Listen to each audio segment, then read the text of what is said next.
Yes. Yeah, so I think the distinguishing between the healthy and the unhealthy masculine versus feminine is really important. And you were just mentioning that a lot of guys, and you took an example for guys, but I think we can take that as for girls as well, or for for women as well. That a lot of guys are in their like that they are too feminine. You said that, yeah.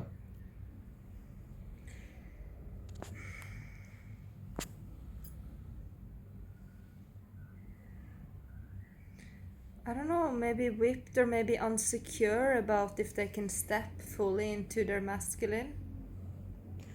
Yeah, maybe what you mean then is Maybe, that too much maybe in you the. know what? Maybe the thing is that the women are not being granted access to step into their beautiful divinity and goddess, and the men are not being granted access to step into their god's version. We're just people. They're just a bit repressed. Yeah, Both the exactly. men and the women are a bit repressed. Exactly, and I think that's that we can. I'm not sure, but we are just exploring here. I think that's the unhealthy masculine. We are not like men. A lot of men are not having great direction in life. Um, that's the healthy masculine, has direction, has boundaries, has like purpose, like and clarity, and is still. But we are like we're often like pushed around, like don't know, going all directions, not really knowing what to do. So how do you, as a man, find that direction? I think here comes first of all spending time in nature, with yourself, but also with other men, spending time in meditation, thinking about what you want and what you don't want. Also getting teachings about, like, for example, boundaries and requests and requirements. I didn't know this a few years ago, but now I know. I have I have certain requirements, like there for me. If these don't get met, I cannot be in a relationship with somebody. But I have like also requests, which are like if they don't get fulfilled, I can still be in a relationship. It's still okay, It's still like the requests are more like, yeah, I want this, but if you don't get it, it's not necessary.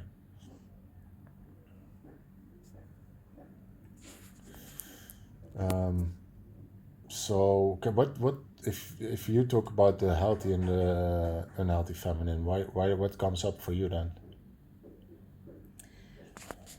What comes up for me is really that I feel that I come from a culture where it's a lot of performance, like being a good student, running fastest, having the even for women, like I wanted to have a six pack, like competing with the body image, competing with not just about feeling great, but really about getting a certain way to look at, a certain way achievement, a certain kind of job, um, which is very goal oriented and very also very Mm, masculine. mm, And it's also very it's a beautiful thing that this is a possibility and that it's happening and that women can do anything, and that we live in the society when that is granted, which is Scandinavia and which is a lot of the countries in the West where we have all this freedom. But then I also believe that there is such a beauty for me, and which I see for other women, which really can be to fall into the feminine, to fall into this deep, deep relaxation, to be in the being and not doing, and to be appreciated for that, to also let the emotions flow more. I am judging my own emotions a bit these days, I see. mm. So I'm also gonna be more gentle to myself. Yeah, what I also love, what I want to mention here is, I love your your dark, your deep feminine, you know, your voice, what you know it's true in life. And I've seen you using it a few times, for example. And that's really great. Like, you know, this deep, heartfelt, like deep in your system feeling like this is wrong. I'm not sure if I shared this on video already, but this time in Ibiza, when the women told you that you should share me, and you said like, what did you say? Like that's nothing you should even like talk about. Like that's something between us, and that's I decide which I share and why not. And so you got really like firm there. Like this is not cool. What you say there? Like and that's a beautiful thing.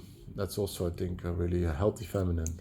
And this one, I think, is reminds me. The other day we were spending time with some friends, and they were speaking about when the anger becomes clarity, and when you are also becoming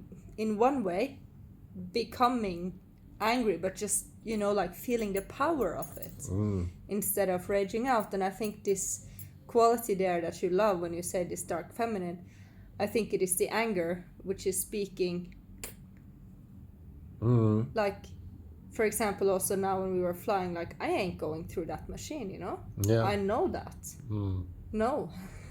It's like a clear no. It's a firm border. Yeah, exactly, and yeah, that's a beautiful thing about anger. I think we should make another video about that, because it's very how to express emotions like anger, because a lot of people make anger wrong. But let's do that on another video. Because okay.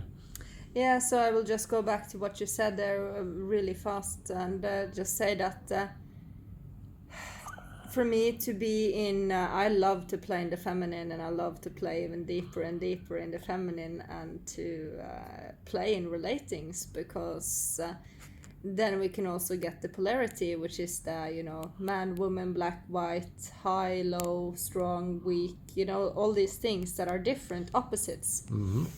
And I think it is really beautiful. And we have talked about this before, and it's like if we were both going to do the same thing, it would be really difficult if we're both like standing pulling the suitcase because we want to serve each other with the exact same thing. Yeah, but also here the changing it up of polarities, the masculine and feminine. We've been like regularly changing it up, especially in the bedroom with ceremonies. But you can also do this as a practice during the day. You can do it with sex, but also just with normal, during the day with and then I can play the feminine, and you can play the masculine. So and you can take care of you and to make decisions and decide where we're gonna go and you take me by the hand to let me cross the street. As I do that. Take me to the restaurants, pay the bills, and make sure we are on time. We are on time, and so it's beautiful to change with it, because we can both learn a lot from that if you change it. Actually, I've learned so much when we really, set hours for changing it. And I learned so much about myself as being in the feminine, how beautiful it is when you receive.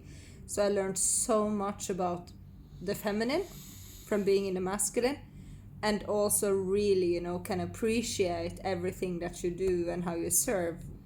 So it's like, it is. It's a learning, but stepping into the masculine, I learn so much about the feminine at the same time. Exactly. I now also want to comment on that, because when you were in a masculine while a lovemaking ceremony, like I could feel, because I was in a feminine, I could feel, this is nice what you do now. This is now how you take direction here. So I learned a lot from that, from being in a feminine and receiving your masculinity for my own masculine, like how to take direction, how to do certain things. Or it's really, really good, I think, to change this up and as a practice. and also and there's so much also what I want to mention here is like I studied so much about like how the feminine as like yeah how the feminine communicates, how the feminine works. Like for example, a few things what I would pop in mind right now is like feminine wants always striving the highest good is connection, while the more masculine is always striving for freedom. But like to know if you're relating with a more feminine person, it's always like knowing that connection is very important. So yeah, that's one thing. Connection versus freedom. Yeah, for me, it's the most important to know that we're okay, that we're doing well, that like we are. Yeah, We are connected, yes. yeah. Yeah.